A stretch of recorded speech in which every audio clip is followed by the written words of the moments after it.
کرتے ہیں، ایک کو حقوق اللہ اور دوسرا ہے حقوق العباد۔ حقوق اللہ میں اللہ تعالیٰ کی حقوق آ جاتے ہیں، جیسے نماز، روزہ، حج، زکوٰۃ۔ یہ جتنے بھی معاملات ہیں، نماز پڑھ رہے ہیں، یہ اللہ تعالیٰ کے ساتھ خاص ہے۔ ان کو ادا کریں گے اللہ تعالیٰ سے بے شمار انعامات ہمیں ملیں گے۔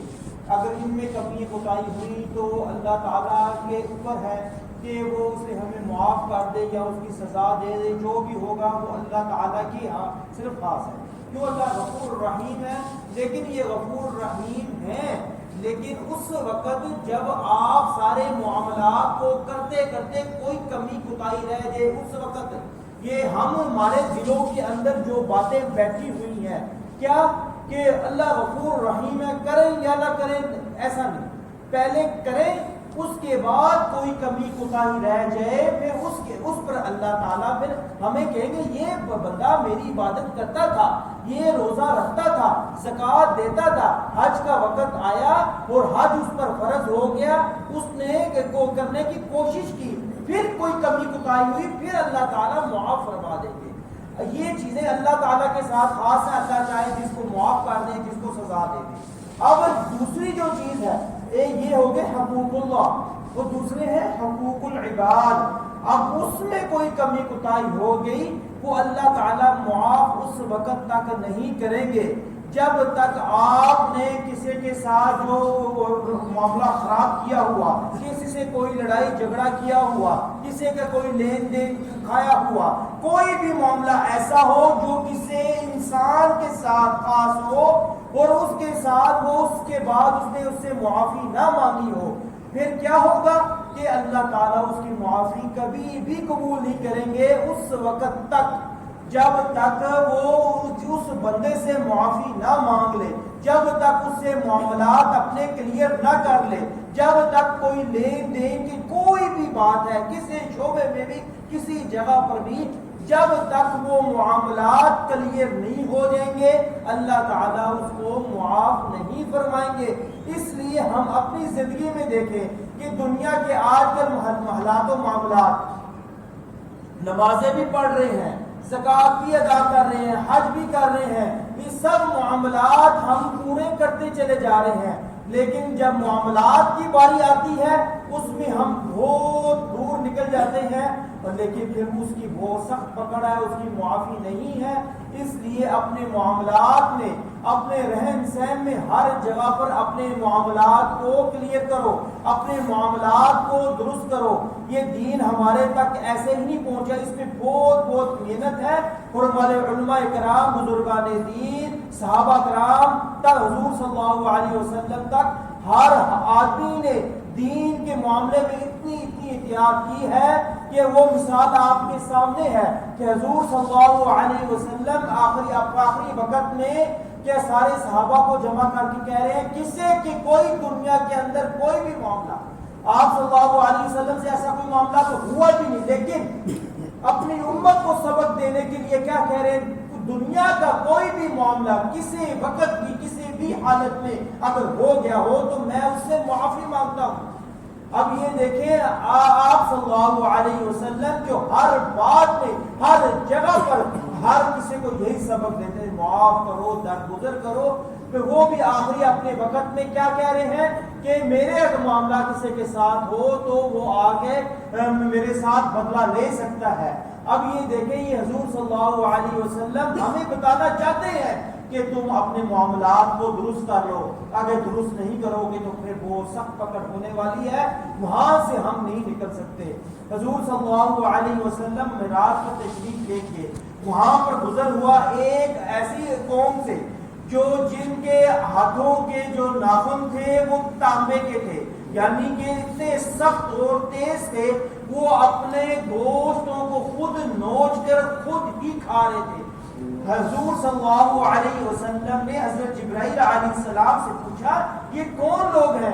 انہوں نے کہا یہ وہ لوگ ہیں جو دنیا میں دوسروں کے ساتھ معاملات اپنے خراب کرتے تھے، اب یہ وہ لوگ ہیں۔ اب کتنی سزا، کتنی سخت سزا ہے، اب خود ہی ہم دیکھ لیں کہ اپنے دنیا کے اندر معاملات ہم جس کو ہم دیکھتے ہی نہیں ہیں۔ ایک بہت بڑے بزرگ تھے انہوں نے کسی سے پین قلم لے لیا، عبداللہ بن مبارک، انہوں نے قلم لے لیا. اس وقت انہوں نے جو قلم لیا تھا وہ مکہ میں تھے اور وہ قلم دینا واپس بھول گئے. وہ جب شام واپس اپنے علاقے میں اپنے مدرسے میں جب وہاں پہ پہنچے، ان کو یاد آیا میں نے یہ قلم ان کو جن سے لیا تھا واپس دینا تھا.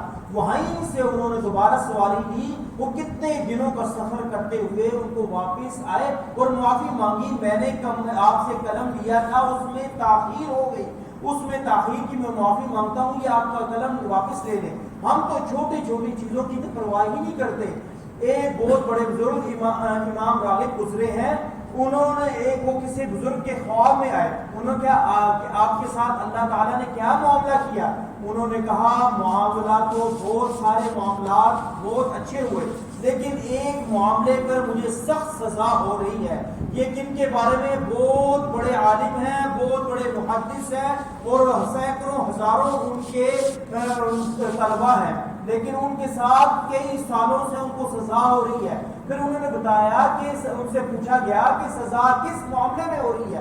انہوں نے کہا کہ ایک وقت ایسا تھا کہ مجھے اپنے کپڑے کو سینے کے لیے، جوڑنے کے لیے سوئی ضرورت تھی. وہ میں نے کسی آدمی سے وہ سوئی لی اور میں نے وہ سوئی اس کی واپس نہیں کی. سوئی کی ہماری نظر میں کیا قدر و قیمت ہے، بالکل ادنا اور حقیر سی حیثیت ہے.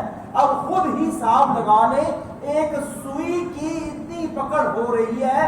ہم دنیا کے کتنے معاملات میں کسی کا لین دین رکھ لیتے ہیں، کسی کا کوئی قرضہ لے لے، پھر وہ ہمارے پیچھے ہم آگے آگے. یہ حالات و واقعات ہم کسی کی طرف توجہ ہی نہیں کرتے. حضور صلی اللہ علیہ وسلم نے ارشاد فرمایا، جو شخص کسی کی ایک بالشت زمین پر قبضہ کر لے، ایک بالشت زمین پر قبضہ کر لے، وہ قیامت کے دن اس زمین کو اس کے گلے میں توق بنا کے، یعنی کہ ہار کی شکل میں 7 زمینوں تک اس کے گلے میں بنا کر ڈال دیا جائے گا، ایک زمین کی بالشت پہ. اور آپ دیکھیں کتنی سخت سزا ہے. وہ کسی کا 1 روپیہ لینا، کسی کے حضور صلی اللہ علیہ وسلم قرضے کے بارے میں بہت زیادہ احتیاط کیا کرتے تھے. کسی سے قرضہ اور اسی کے بارے میں بات کیا جاتا تھا، جو کسی سے قرضہ لے لے فوراً اس کو واپس کر دے. اور کیونکہ قرضے کے بارے میں بہت سخت، جو واپس نہیں کرے گا اس کے بہت سخت پکڑ ہونے والی ہے. کیونکہ ایک پہیے کے بارے میں، ایک چیز کے بارے میں آپ سے پوچھ ہوگی، آپ نے فلاں آدمی کا فلاں وقت میں لیا تھا، پھر واپس کیوں نہیں لیا؟ اور حضور صلی اللہ علیہ وسلم سے پوچھا کہ آپ قرضے کے بارے میں اتنا محتاط کیوں رہتے ہیں؟ حضور صلی اللہ علیہ وسلم نے ارشاد فرمایا، جب آدمی کسی سے قرضہ لے لیتا ہے پھر وعدہ خلافی کرتا ہے اور ہر بات پر جھوٹ بولتا ہے. کیونکہ جو بھی آج کل تو حالات ہے ہی ایسے کہ تاریخ طے کر لو، پھر اس دن نہ فون اٹھاؤ نہ بات کرو، بلکہ ملو بھی نہ. کیونکہ یہ اب قرضہ لے کر پھر اس لیے اپنے ہر رویے میں صرف قرضے کی بات نہیں ہے، دنیا کے ہر شعبے میں، ہر معاملات میں یہ احتیاط کرنا ضروری ہے. حضرت عمر بن خطاب رضی اللہ تعالیٰ عنہ ان کا دور تھا، وہ خلیفہ تھے اور آپ سب ہی کو معلوم ہے کتنی بڑی ان کی خلافت تھی. لیکن وہ رات کے وقت، دن کے وقت گلیوں میں، بازاروں میں وہ گشت کیا کرتے تھے تاکہ کوئی میں لوگوں سے ملاقات کر لوں، لوگوں سے ملوں، کوئی حالات و احوال معلوم ہو جائے تاکہ میں ان کو پورا کر سکوں. یہ تھے خلفاء. اور ہم کہتے ہیں مدینہ ریاست بن جائے، گھروں میں بیٹھے ہو، ایسے نہیں ہوگا. پہلے ہمیں خود درست ہونا پڑے گا، پھر اس کے بعد اپنے سارے معاملات پھر درست ہوں گے. پھر حضرت عمر بن خطاب رضی اللہ تعالی عنہ وہ ایک راستے میں جا رہے تھے. راستے میں ایک عورت ایک مرد آپس میں باتیں کر رہے تھے، آپس میں راستے میں بات کر رہے تھے. حضرت عمر بن خطاب رضی اللہ تعالی عنہ نے اس آدمی کو کوڑا مارا. انہوں نے سمجھا کہ یہ کسی غیر محرم کے ساتھ کھڑا ہو کر بات چیت کر رہا ہے. جب انہوں نے کوڑا مارا، انہوں نے کہا کہ یہ میری زوجہ یعنی کہ میری بیوی ہے. حضرت عمر بن خطاب رضی اللہ تعالیٰ نے کہا کہ تم اب راستے میں کھڑے ہو کر کیوں بات چیت کر رہے ہو؟ لوگ بدگمان ہوں گے. اب کسی کو کیا معلوم کہ یہ آپ کی زوجہ ہے. پھر آپ حضرت عمر بن خطاب ان کو سمجھا بھی دیا کہ راستے میں کھڑے ہو کر ایسے معاملات نہ کرو جس سے لوگوں کی بدگمانی پیدا ہو. دنیا میں کوئی بھی ایسا معاملہ نہ کرو کہ جیسے آج کل ہمارے حالات ہی بدگمانی میں پیدا ہو گئے. فلاں نے یہ چوری کر لی, فلاں نے یہ کر لیا, نہ ہمیں معلوم نہ اس کو معلوم, کہنے والے کو بس آگے سے آگے میسج ہی پہنچاتے رہو. اور اس کی بھی بڑی سخت پکڑ ہے, اور ہمیں نہیں معلوم کون چور ہے, کون صحیح ہے, کون کیسا ہے. جب تک آپ کو 100% یقین نہ ہو, اپنی آنکھوں سے نہ دیکھا ہو, آپ نے گواہوں کی موجودگی میں نہ دیکھا ہو, اس وقت تک کسی پہ الزام نہ لگائیں. اگر الزام لگا دیں گے پھر آپ قیامت کے دن کیسے جواب دیں گے؟ اس لیے ہر معاشرہ بگڑنے کی سب سے بڑی وجہ یہ ہے کہ ہم دیکھیے ایک دوسرے پہ الزام لگانا شروع کر دیتے ہیں, پھر بہت حالات خراب ہو جاتے ہیں. بات چلی حضرت عمر بن خطاب رضی اللہ, پھر انہوں نے ان کو جب غلطی ہو گئی پھر ان کو سمجھایا. پھر اس سمجھانے کے بعد حضرت عمر بن خطاب رضی اللہ تعالیٰ اپنا کوڑا ان کو پکڑایا, انہوں نے کہا آپ بدلہ مجھ سے لے لو. انہوں نے کہا نہیں, میں نے آپ کو معاف کیا. پھر انہوں نے کہا نہیں, آپ بدلہ لے لو. 3 بار اس نے حضرت عمر بن خطاب رضی اللہ تعالیٰ نے کہا کہ آپ بدلہ لے لو. انہوں نے تینوں بار معاف کہا. پھر انہوں نے اللہ تعالیٰ کا شکر ادا کیا کہ یہ اب معافی ہو چکی ہے. لیکن ہم کسی کو معاف کرنے کو نہیں تیار ہیں. ہر کوئی دیکھے کہ گھروں کے معاملات, گلیوں کے معاملات, خاندانوں کے معاملات بگڑنے کی وجہ کیا ہے؟ تھوڑی اسے باتوں کی وجہ سے. وہ بھی کسی فلاں نے کہا کہ اس نے ایسے آپ کو کہا تھا, بس اس پہ ناراض ہوئی, اور کئی سالوں سال آپ اس سے ملتے نہیں ہیں, کئی سالوں سال آپ ناراض رہتے ہیں. ایسے معاملات کیوں آپ اپنے پیدا کرتے ہو؟ وہ پھر اس کے بعد معاملہ یہاں پہ ختم نہیں ہوتا. پھر اس کے بعد آپ جس سے تعلق ختم کر دیتے ہو, اس کے بعد آپ اس کے لیے غیبت, بہتان, حسد, بغض, کینے کے بازار کو فل گرم کر دیتے ہو. اس لیے اب اس حدیث سے آپ کو بات معلوم ہوگی, ہر معاملے نے, ہر آدمی نے اپنے معاملات کو کس طرح درست کرنا ہے. اب ایک حضور صلی اللہ علیہ وسلم سے ایک عورت کے بارے میں پوچھا گیا کہ وہ نمازیں بھی, روزے بھی, حج بھی, زکوٰۃ بھی اور نوافل روزے بھی بے شمار رکھتی, لیکن اس کے معاملات جو لوگوں کے ساتھ ہیں, گلی محلوں والوں کے ساتھ ہیں, وہ اچھے نہیں ہیں. وہ سخت رویہ, سخت مزاج, ہر کسی کو تم کہاں یہ لگی رہتی ہے. حضور صلی اللہ علیہ وسلم نے اس کے زیادہ نمازیں پڑھنے, روزے, حج, زکوٰۃ کرنے کی وجہ سے یہ نہیں کہا وہ جنتی نے کہا. حضور صلی اللہ علیہ وسلم نے فرمایا وہ جہنمی ہے. اب کیوں معاملات کے بارے میں وہ سخت پکڑ ہونے والی ہے, معاملات کے بارے میں ہمیں احتیاط کرنی چاہیے.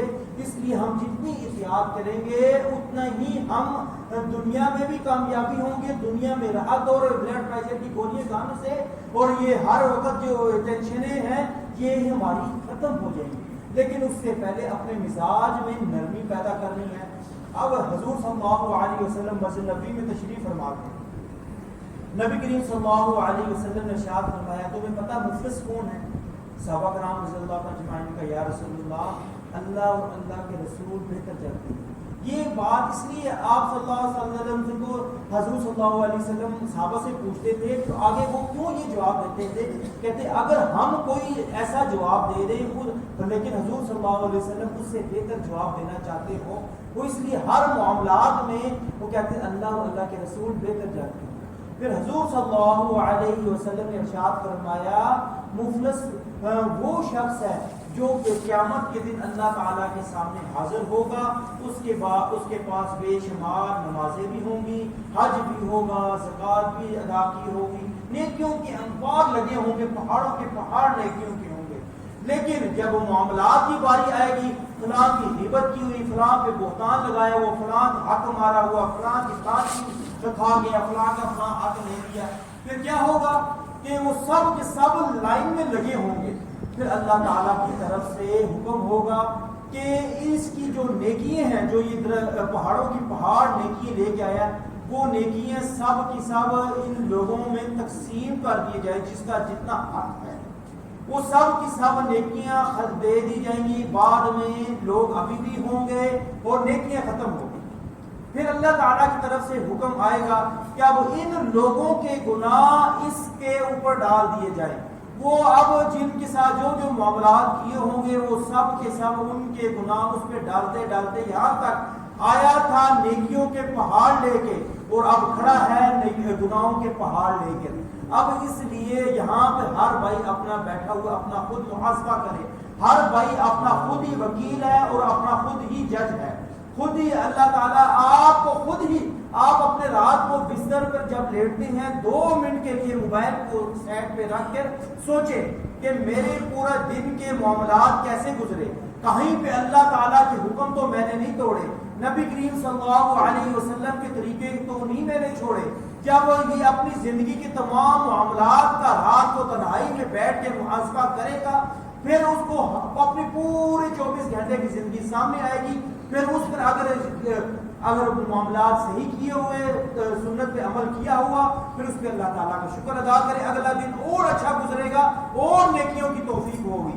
اگر گناہ کیے ہوں گے اس پہ توبہ استغفار کریں، اللہ تعالیٰ بچنے کی توفیق عطا فرمائیں گے۔ اب یہ یاد رکھیں کہ کوئی چھوٹے سے چھوٹا گناہ بھی اس لیے نہ کریں کیا اس سے کیا ہوگا، نہیں۔ اب یہ دیکھیں اس کی مثال، بالکل انگارہ چھوٹا ہو یا بڑا ہو، آپ کو اپنے اس چھوٹے انگارے کو بھی اپنے بستر میں، اپنے بکسے میں، اپنی جیب میں رکھیں گے، وہ چھوٹا انگارہ بھی وہی کام کرے گا جو بڑا کرے گا۔ اس لیے وہ انگارہ چھوٹا بھی آپ کو سب ساری چیزوں کو جلا کے رکھ دے کر دے گا۔ اس لیے چھوٹے گناہ کو چھوٹا سمجھ کے نہ کریں اور چھوٹی نیکی کو چھوٹی سمجھ کے کبھی نہ چھوڑیں۔ یہ اپنی زندگی کے معاملات پکا کر لیں، پھر انشاءاللہ اللہ تعالیٰ ہر طرف سے آپ کی مدد فرمائیں گے۔ اللہ تعالیٰ ہم سب کو عمل کرنے کی توفیق عطا فرمائے۔